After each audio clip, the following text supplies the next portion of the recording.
Découvrez pourquoi l'immobilier ancien est le bon plan de 2025, avec des ventes en hausse de 20% et des prix en baisse. Le marché du neuf, quant à lui, semble confronté à des défis majeurs. On vous dit tout dans la suite.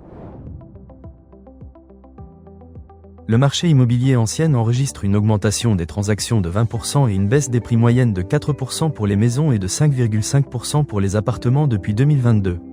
La Nouvelle-Aquitaine affiche une hausse des ventes de plus de 14%, tandis que la Bretagne connaît une baisse de 12%. Le marché du neuf se trouve confronté à une pénurie, avec seulement 270 000 nouvelles constructions prévues, bien en deçà des 450 000 nécessaires. Certains proposent la création d'un statut de bailleur privé avec des incitations fiscales pour stimuler les investissements dans le secteur locatif. Les dynamiques immobilières varient selon les régions françaises.